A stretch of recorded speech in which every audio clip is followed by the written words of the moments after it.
Making room for when it arrives. If God can place something in you, you need to be up preparing yourself. Seeing in your future. If you got hope and expectation, you're waiting just like Mary. She ran, going trying to tell her husband, I'm pregnant, I'm expecting. She had some hope. And the same thing, we have to do it the same way in the spiritual. We have to be prepared. Build it in your future. Decide what you're going to do with it. Prepare for new responsibilities. Thank you, Lord. Be prepared for changes in your life. Know that God, you're trying to do something in me. Lord, help me to be the mother that you called me to be. Help me to go through the way you want me to go through. The last stage, there's actually one more after this one, is labor and travail. Now, anytime, whatever God is trying to do, and you have just waited out, when it gets close to that deliverance time, you already know that it's going to get even harder. Why? Because the enemy don't want you to birth what God is trying to birth through you. So he's going to bring all type of darts, fiery darts at you to make you not want to go through it. And they call this a new beginning. Labor, to perform labor, exerts one's power to body or mind. And I know this process is hard, but you got, that's why I like the name, labor. You got to work at it. It says, work and toil to strive as towards a goal. Work hard. We also know hormones, mental state, naturally, bodily, all work harmoniously together to bring the baby forward. For the woman as well as the baby, the birth is the initiation to a new beginning. Well, how can it help me spiritually? Because when God is trying to do, maybe he's trying to birth a ministry through to you. You got to know how to persevere. When you get ready, you're in your incubation period. You know it's getting close time for you to get ready to birth this ministry. It's not going to be easy. You're going to see if people, nobody's going to want to help you. Ain't nobody going to want to be there. Because that's what the devil does. Same thing. We have to be able to push and go through this thing. And I was looking at even when you be in labor. You know, they tell you, well, you know, you got to push, breathe, push, breathe. I go, what does that? You got to push because you're going to have some opposition that's going to come up against you in the spiritual realm. You're going to have to press, just like Paul said, towards the mark. God, whatever you want to do with me, in spite of how it hurts, thank the Lord, in spite of the contraction I'm having, God, I want to do what you want me to do. Thank you, Jesus. The most difficult part is things get worse before they get better. It cannot be avoided. You got to go through to see the birth, spiritually and naturally. It seems like it would never arrive. Oh gosh. And some of us women, we know that. Sometimes labor take forever. Seems like you're in there all day. But you still have to press. The big thing is do not give up hope or let go of your faith. You got to trust that if God has planted this thing in you spiritually, He is giving you strength enough to birth it out of you. It says it comes suddenly when you least expect it. See, when it's time, and most of the time you can kind of feel when God is getting ready to do something and He's going to release you. Everybody cuts up. Everybody around you. And you know only that, you know what, God, I'm not going to stop. But we always get thrown off.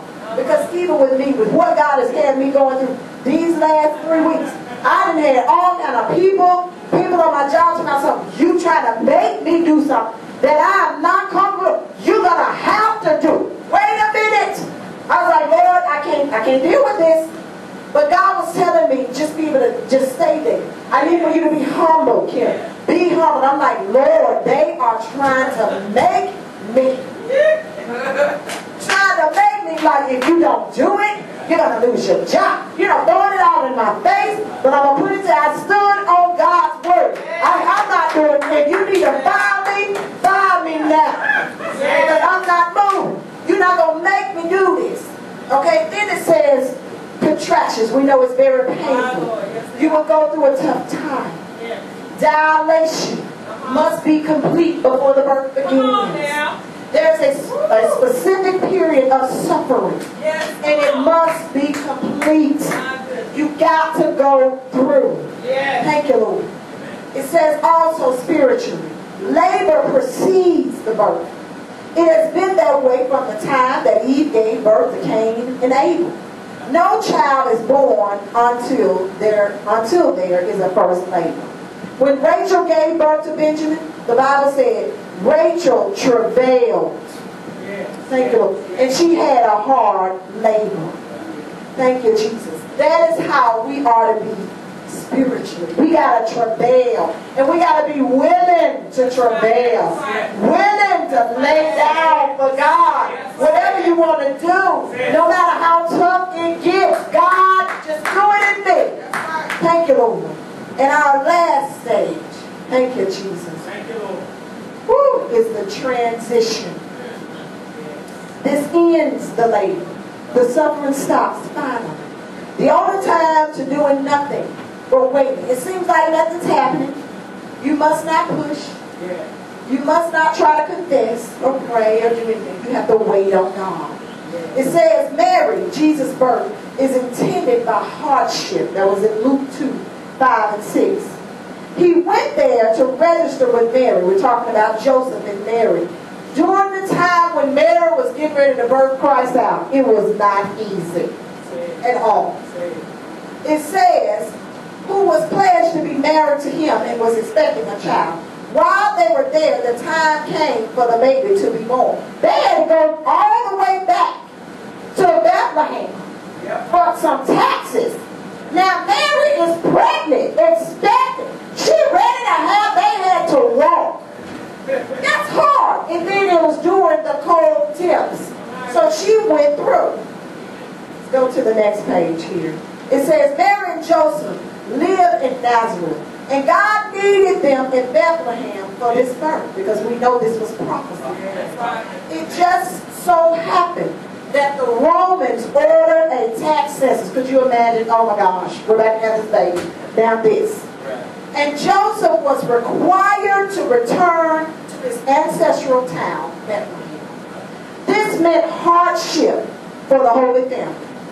Mary and Joseph lived in Nazareth, 4 days' journey north of Bethlehem. Mary is pregnant. A journey late in pregnancy is arduous, it's hard for her. But if she stays in Nazareth, she has to face scandal alone. Compounding that it was probably winter. It was winter. Journeying in the winter while you're pregnant, a young teen, that's hard. But you had to do it. God was orchestrating.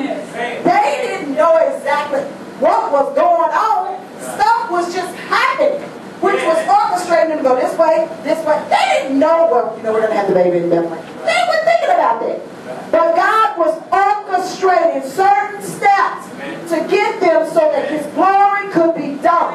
And the same thing with us. There are going to come some times you're going to have to stir off a little bit. God said, I need you over here. I'm going to have you over here for 2 months. You might have to go over here just so that His will can be done in you. And not only women can birth spiritually, but men, you can birth spiritually as well. Thank you, Lord. Now we're going to look at cutting the cord. This is after, let's back up a little bit. Let's talk about more the birth experience. Naturally, this is the most pleasant part. Requires no effort. Once the baby out, you're done. Spiritually, things get better finally. After you've been through it, you're there, you're like, oh, I'm just about there, Lord. It just happens. When you're walking in the will of God, God has already got it already laid out for you. Psalms 18:32 says, it is God that girdeth me with strength and maketh my way perfect. Psalm 73:28 says, but it is good for me to draw near to God. I have put my trust in the Lord God. that I may declare all thy works. The devil always means things for your baby. But if you turn around and allow God to do what he wants to do in you, you will see his forth your good. It also says, the last stage, cutting the cord. This is the umbilical cord. It is the connecting cord for development.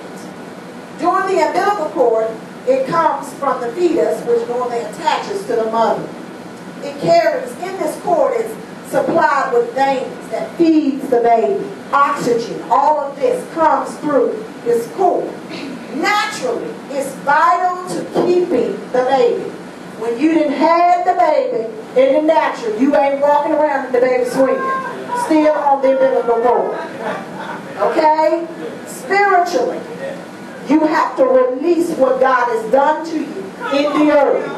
And you got all this power and this anointing, and you won't even allow it to come forth. You still tag along the umbilical cord. You must rest in the Lord's provision. Take chances. If God said that he's doing it, believe and trust him. Step out. It says you must learn how to release the power of the Spirit into the earth to bring about change.